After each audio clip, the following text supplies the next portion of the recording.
Can you come get me, please? I'm on my way.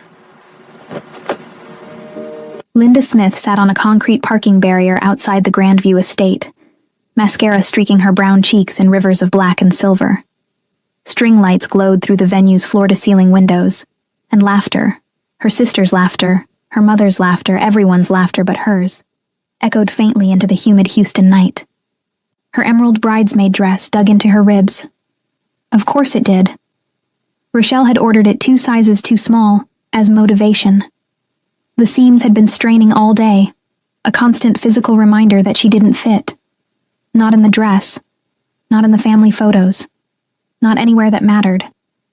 Inside, the reception pulsed with joy she wasn't allowed to share. Linda stared at her phone, at a contact name that had become her lifeline over the past 6 months, BS. Her thumb hovered over the call button. Pride warred with desperation, with the bone-deep exhaustion of trying to earn love from people who only saw her as useful when she was serving them. She pressed call. 1 ring. Linda. His voice, deep, accented, concerned, cut through her spiraling thoughts like a blade through silk. Bong So, her voice cracked, broke on his name. Can you come get me? Get me, please? Silence stretched between them, heavy with everything unsaid. Then low and dangerous. I'm on my way. I'm on my way. No questions. No hesitation. Just absolute certainty, the kind she'd never had from anyone else in her life. She hung up and stared at the stars barely visible through Houston's light pollution, wondering how she'd become so small in a family that should have made her feel infinite. To understand how Linda Smith, a pastry chef whose desserts made grown men weep and whose laugh could fill a room, ended up crying alone while her family celebrated without her, we need to go back 6 months. 6 months earlier, the brass bell above Sugar and Grace's door chimed, and Linda looked up from arranging lavender macarons in the display case. The man who entered moved like water, smooth, deliberate, dangerous in a way she couldn't quite name. He wore an expensive black suit, tailored so perfectly it might as well have been painted on, and his sharp cheekbones and dark eyes that missed nothing made her breath catch. Behind him, a second man, shorter, broader, expressionless, took position by the door like a statue. Linda Smith? The first man's English was precise, faintly accented. That's me. You must be Mr. Bong. Just Bong So. He approached the counter, studying the display cases with an intensity that made her stand straighter. These are beautiful. Linda relaxed slightly. She could talk about her work. Thank you. What kind of event are you planning? He pulled a leather portfolio from his jacket and slid it across the counter. I want to see what you can do. Your portfolio is impressive, but I want to see you work. Linda blinked. I don't usually offer demonstrations for consultations. I'm not a usual client. His gaze held hers, intense, assessing, but not unkind, not judging, just seeing. Name your price. Something about his stillness, his complete focus, made her feel truly seen for the first time in longer than she could remember. Not diminished, not invisible. Seen. 2,000 for a private demonstration. Done. 3 days later, Linda worked in Sugar and Grace's kitchen after hours, while Bong So watched from a stool, silent except for occasional questions. His assistant, Chol, remained by the door, a silent sentinel. She made patachoux, her hands steady and sure. The familiar movements calmed her, measuring, mixing, piping. She talked while she worked about flavor profiles, structural integrity, the difference between French and Italian buttercream. You love this, Bong So observed. Of course I do. It's mine. She piped cream puffs with practiced precision, each one identical to the last. No one can take it from me or tell me I'm doing it wrong. Your family doesn't support your work? Her hand stilled for a fraction of a second before resuming their rhythm. They think I should have been a nurse, or a teacher. Something respectable. Not this. They're fools. She looked up sharply. His expression was serious, almost angry on her behalf. The protectiveness in his dark eyes made her chest tight. You don't know them. I know they make you doubt yourself. I can see it. He stood, approaching the counter with that predatory grace. May I? She nodded. He tasted a cream puff, and something shifted in his expression. Surprise melting into pleasure, into something deeper. This is extraordinary. He studied her face like she was art. You're extraordinary. Linda's heart hammered. No one talked to her like this. Like she was valuable. Like she mattered beyond what she could provide. Why do you really want to hire me, Mr. Bong? Because I want the best. His gaze didn't waver. And because I want an excuse to see you again. The air between them crackled with possibility, with something dangerous and magnetic that made her want to step closer instead of away. Before she could respond, her phone buzzed on the counter. Mom, Rochelle needs to discuss wedding desserts. Free labor, family discount expected. Linda's expression shuddered like clouds covering the sun. Bongso noticed everything. Family emergency? Just obligations. He reached into his jacket, pulled out a business card. On the back, he wrote a number in precise handwriting. My personal line. If you ever need anything, a client, a reference, or just someone to listen, call me. Why would you? Because someone should. He headed for the door, then paused, turning back. Linda, you deserve more than scraps from people who should treasure you. He left. Linda stared at the card, something warm and terrifying blooming in her chest like sugar dissolving in hot cream. 3 months later, Linda's mother, Claudette, picked at grilled salmon while Linda served homemade dinner rolls she'd baked that morning.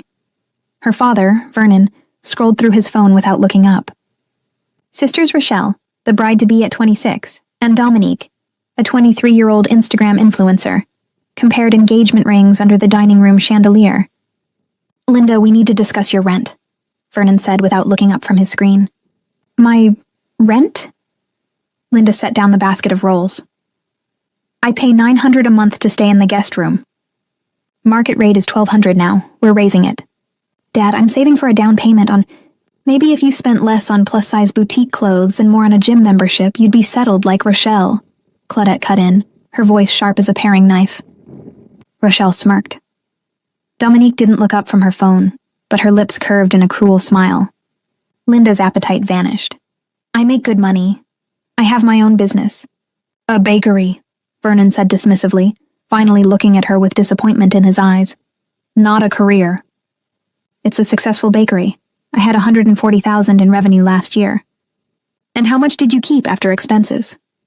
Claudette's eyebrow arched. Meanwhile, Rochelle landed an engineer. Linda's jaw tightened. She wanted to leave, to walk out and never come back. But where would she go with Houston rent prices climbing every month and her savings depleted from helping pay for Dominique's car repairs, Vernon's medical bills, the endless stream of family emergencies that were always her responsibility? I'll pay the increase, she whispered. Claudette smiled, satisfied. Good. Oh, and about the wedding cake. We'd like you to make Rochelle's wedding cake, Claudette announced 10 minutes later. 5 tiers, serves 250. We've seen your work, that gold leaf thing you do. Linda's heart sank into her stomach. Mom, that would cost $3,500 minimum. The labor alone.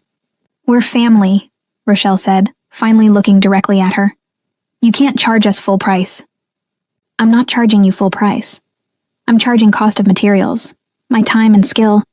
Are you seriously trying to profit off your sister's wedding? Dominique finally joined in, eyes wide with performed shock perfect for her Instagram stories. Vernon's expression hardened. Linda, family helps family. I do help. I pay rent. I paid for Dominique's car insurance for 6 months. I covered your medications when insurance denied... This is different, Claudette interrupted. This is Rochelle's special day. You want to be the reason it's ruined? The guilt landed like a physical blow, practiced and precise after 28 years. Linda had spent her entire life trying to earn their love, trying to be good enough, small enough, quiet enough, useful enough to matter. What were you thinking for design? She asked, defeat heavy in her voice. Rochelle's smile was triumphant. I'll send you the Pinterest board. 3 weeks later, midnight. Linda sat on her bed surrounded by sketches and fabric swatches for Rochelle's cake. Her phone rang, the vibration making her jump. BS. Her heart leaped. They'd been talking for 2 months now. Calls that stretched past midnight, texts that made her smile during brutal family dinners, stolen meetings in parking lots and late-night diners. but they hadn't defined what this was. "Hi," she answered, unable to hide her smile. "You're awake." Bongso's voice was warm honey.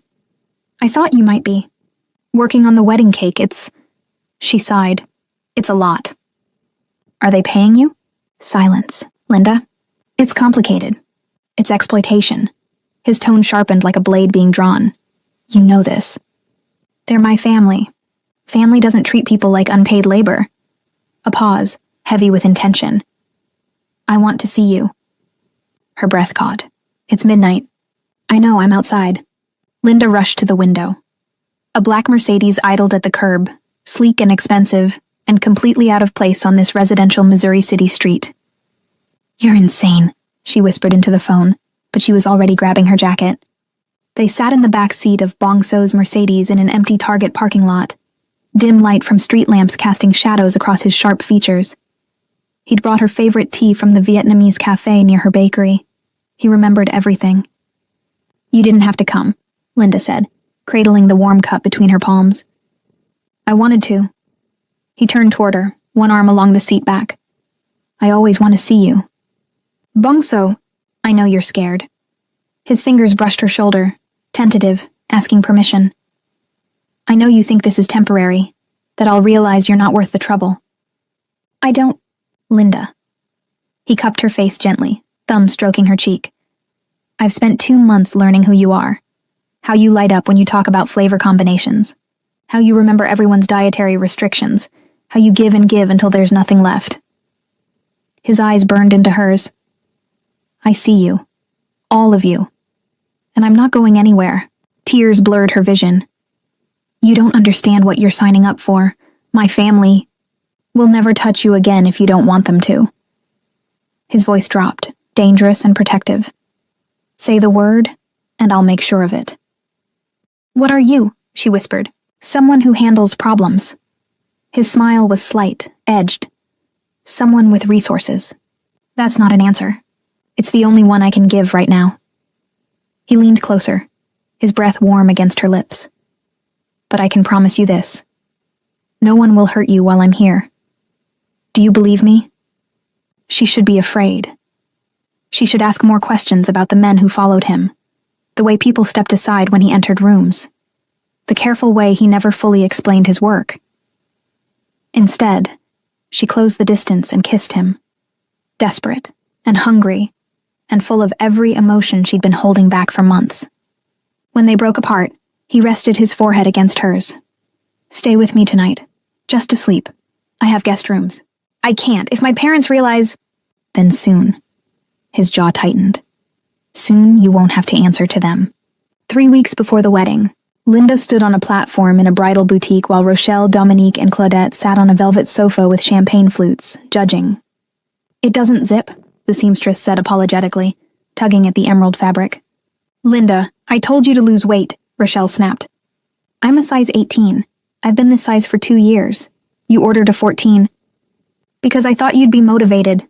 Dominique raised her phone, already filming. "This is going on my story. When your bridesmaid can't fit the dress." "Don't..." Linda reached for the phone, but Dominique danced away, laughing. Claudette sighed dramatically. "Linda, sweetheart, this is embarrassing for everyone. Can't you just... try harder?" The seamstress cleared her throat. "I can let out the seams, add panels." "No," Rochelle said flatly. "It'll look cheap in photos. Linda, you'll just have to make it work." Linda changed in the bathroom, hands shaking so badly she could barely work the zipper. She texted Bongso, "Do you ever feel like you're drowning and everyone's just watching?" His response was immediate. "Every day before I built my own life. You'll build yours too. I'll help." "How? Trust me." 2 days before the wedding, Linda worked through the night in Sugar and Grace's kitchen, assembling 5 tiers of champagne cake with raspberry filling. She covered each tier in fondant she'd hand-marbled to look like real marble, a technique that had taken years to perfect. Sugar flowers she'd spent 40 hours crafting adorned each tier. Peonies and roses and ranunculus so realistic they looked plucked from a garden. It was breathtaking. It was worth $4,500. Rochelle arrived at 7 a.m. with Dominique, took 12 photos from different angles without asking permission, then said, "Cute, make sure it arrives on time." Not, "Thank you." Not, "This is beautiful." Not even acknowledgement of the artistry, the hours, the love Linda had poured into creating something perfect. Just logistics. After they left, Linda sat on the kitchen floor and cried. Her phone rang. Bongso. "I'm picking you up in an hour," he said without preamble. "I can't. I have to deliver." "Chol will handle it. I'm taking you somewhere." "Where?" "Somewhere you can breathe." The wedding day, Linda arrived at the Grandview estate at 6 a.m. with the cake secured in her van. A coordinator directed her to the service entrance. Vendors used the side door. "I'm the sister of the bride." "Oh." The woman's smile didn't reach her eyes. "Well, the bridal party is doing photos. You can wait in the hallway." Through the door, Linda heard laughter, popping champagne, squeals of joy. Rochelle's voice. "Get a shot of all of us with the mimosas." Linda wasn't invited in. She texted Bongso. "This was a mistake. I shouldn't have come." "Do you want me there?" "Not yet. I need to see this through. I'm 10 minutes away. Call me the second you need me." During the ceremony, Linda sat in the third row, not the first where family belonged. A cousin she hadn't seen in 5 years occupied the front row. Her parents sat front and center, Vernon walking Rochelle down the aisle with pride glowing on his face. Pride he'd never shown for Linda's accomplishments. During the reception entrance, the DJ's voice boomed. "Parents of the bride, Vernon and Claudette Smith." Applause. "Maid of honor, Dominique Smith." Cheers. And bridesmaid, Mia Jefferson. Linda wasn't announced. She'd been erased, edited out like a mistake. The coordinator shrugged when Linda asked. "Sorry, hun, must have been left off the list." Vernon gave a speech about how proud he was of Rochelle. Claudette talked about watching her daughter become a beautiful woman, about how blessed they were. Dominique's maid of honor speech included 12 inside jokes and 20 photos projected on screens, none including Linda. The groom's brother mentioned Rochelle's amazing family, and gestured to the head table where Linda's seat remained conspicuously empty. Linda sat at table 14 with distant relatives and her cousins plus ones who didn't know her name. The cake was displayed prominently, spotlit, perfect. No one mentioned who made it. Linda's phone buzzed. "Bongso, how are you holding up?" "I'm fine." "Linda, I'm at table 14. They put me with strangers." "Say the word." "Not yet." She needed them to see what they'd done. She needed herself to see it clearly, to stop making excuses, to finally understand that she would never be enough for people who didn't want to see her value. After the cake cutting, Rochelle and her groom feeding each other Linda's artistry without a single word of acknowledgement, the photographer called for family photos. "Smith family, let's gather." Linda started toward them. Claudette's hand shot out, gripping her wrist hard enough to bruise. "Not you," she hissed. Linda froze. "What?" "These are going on the website, social media. We need cohesive photos." Understanding crashed over her like ice water. "I'm your daughter." Vernon stepped closer, voice low and cruel. "Linda, don't make a scene. You know how you photograph. It's just better this way." The words hit like a physical blow. "How you photograph?" "Too fat. Too dark. Too much. Too wrong." Dominique was already posing, arm around Rochelle. The photographer snapped away, capturing the family Linda would never truly belong to. Linda backed away, vision blurring. She made it outside before the sobs came, great heaving gasps that tore from her chest. She was slumped on the parking barrier when her parents found her. "There you are," Claudette said, annoyed. "We need to talk." Vernon stood with arms crossed. "We're selling the house. You have 30 days to find a new place." Linda's head snapped up. "What?" "We're downsizing, moving to a condo. There's no room for you." You're evicting me? Now? At Rochelle's wedding?" "We're telling you now so you have time to plan," Claudette said reasonably. As if this was normal. As if they hadn't just destroyed her in front of 200 people. "You're 28, Linda. You should have moved out years ago." "I stayed because you asked me to. You said you needed help with bills." "And we appreciated it. But it's time." Vernon's expression hardened. "If you'd taken care of yourself, lost weight, found a real job, made yourself marriageable, maybe you'd have your own place by now. But you're still making cupcakes and wearing XXL dresses." "I'm a size 18. I own a business. I had $140,000 in revenue." "And how much did you keep?" Claudette's voice was acid. "You're barely scraping by, subsidizing a hobby while we've supported you." Supported me? I pay rent. I paid Dominique's car insurance for 6 months. I made a $4,500 cake for free. Family doesn't charge family, Vernon said coldly. The tears came hot and angry. Linda's hands shook as she pulled out her phone. Don't you dare cause drama at your sister's wedding, Claudette warned. Linda scrolled to Bongso's contact, pressed call. Vernon reached for the phone. Linda? She dodged. Leave me alone. Who are you calling? The line connected. Linda. Bongso's voice was sharp, alert, dangerous. What happened? Can you come get me? Her voice broke completely. Please, I can't, I need... I'm on my way. No questions. No hesitation. Just certainty. Don't move. I'll be there in 5 minutes. 3 black Mercedes sedans pulled into the Grandview Estate parking lot in formation, sleek and aggressive.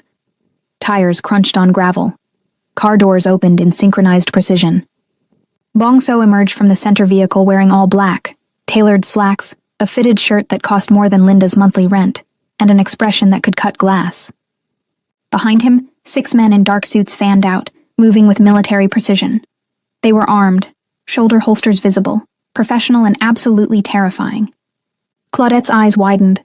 Vernon stepped back. Bongso walked straight to Linda, ignoring her parents entirely. He crouched in front of her, his hands gentle as they framed her face. Are you hurt? His voice was soft, but there was murder underneath. She shook her head, unable to speak past the lump in her throat. Did they touch you? No, just... Her voice broke. Everything. They took everything. His jaw tightened. He helped her stand, one arm around her waist, supporting her weight. Then he turned to her parents. You must be Linda's family.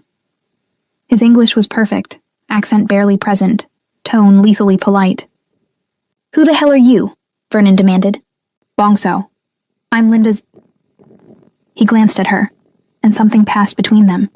An entire conversation in a single look. I'm hers. Claudette recovered first. This is a private event, and yet you left your daughter crying in a parking lot. Bongso's smile didn't reach his eyes. Interesting priorities. Music from the reception drifted through open doors. Guests were starting to notice the commotion, gathering in the entrance with phones raised. You need to leave, Vernon said, puffing up. No? Bongso's voice dropped, dangerous and absolute. You need to listen. What's going on? Rochelle demanded, still in her wedding gown, Dominique and the groom trailing behind her. A dozen guests had emerged, phones already recording. Linda, what did you do? She did nothing, Bongso said, not looking away from Vernon and Claudette. But you've done plenty. His men had positioned themselves strategically, blocking exits, ensuring no one interfered. One held a tablet, another a professional camera. You charged your daughter rent while exploiting her labor, Bongso continued, voice carrying across the lot with perfect clarity. You demanded a $4,500 wedding cake for free. You excluded her from family photos because of her body. You evicted her at her sister's wedding.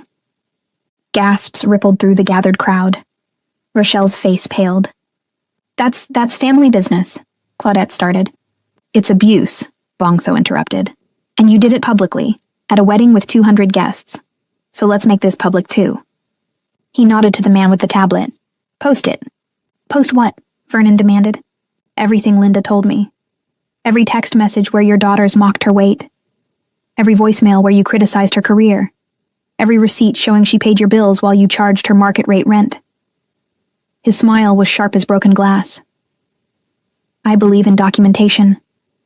Dominique lunged for her phone. You can't... I already did. Bongso's tone was almost bored. It's on Instagram, Facebook, Twitter. Your influencer friends are probably seeing it right now, Dominique. You're insane, Rochelle shrieked. You're ruining my wedding. No, Bongso said quietly, dangerously. You ruined Linda's life. I'm just making sure everyone knows. He turned to Linda, voice softening. You don't owe them anything. Not explanations, not labor, not love, do you understand? Linda looked at her family, at her mother's horror, her father's rage, her sister's panic, at the guests filming on their phones, at the reality she'd spent 28 years denying finally crystallizing into truth. And she found her voice. I'm done, she said, clear and strong despite her tears. I'm done trying to earn love from people who only see me as useful when I'm serving them. I'm done shrinking myself to make you comfortable. I'm done apologizing for taking up space. Linda, Claudette reached for her. No. Linda stepped back into Bong So's solid warmth. You told me I wasn't good enough to be in family photos. You're right. I'm not good enough for this family. But that's not my failure. It's yours. She looked at Rochelle. Your cake was beautiful. I hope you enjoyed it. That's the last thing I'll ever make for you. To Dominique, delete my number. To her parents, I'll be out of the house in 3 days. You'll never have to be embarrassed by me again. Vernon's face purpled. If you leave with this man, then I leave, Linda said simply, and I'll finally be free. Bong So guided Linda toward the center Mercedes. One of his men opened the door, a soldier's precision in the gesture. Before she got in, Linda turned back one last time. Her family stood in a tight cluster, surrounded by shocked guests and glowing phone screens. Rochelle was crying angry tears. Claudette looked devastated, not because she'd hurt Linda, but because she'd been exposed. Vernon was already arguing with someone, trying to do damage control. They looked small, powerless, human. For the first time in Linda's life, she didn't feel sorry for them. Ready? Bong So asked softly. She nodded. The car was luxury incarnate. Leather seats, ambient lighting, complete silence once the door closed. The world outside became muffled, distant, irrelevant. Bong So didn't speak. He took her hand, thumb stroking circles on her palm, and let her process. As they pulled away from the Grandview estate, Linda watched her family shrink in the rearview mirror until they disappeared entirely. Where are we going? She finally asked. My place, unless you want to go somewhere else. No. She squeezed his hand. Your place is perfect. He lifted her hand to his lips, kissed her knuckles. You were so brave. I was terrified. Bravery isn't the absence of fear. It's acting despite it. He met her eyes. You're free now, Linda. No more conditional love. No more earning what should have been freely given. The tears came again, but different this time. Cleaner. Releasing decades of toxic weight. Thank you, she whispered. Always, he promised. I'll always come get you. 3 weeks later, Linda woke in Egyptian cotton sheets, sunlight streaming through floor-to-ceiling windows overlooking Houston's skyline. The bedroom was twice the size of her old room, and the closet was full of clothes in her actual size. Beautiful clothes. Expensive clothes. Clothes Bong So had commissioned from designers who specialized in plus-size luxury. She padded to the kitchen in silk pajamas and found Bong So making coffee, shirtless, dangerous tattoos visible across his shoulders and back.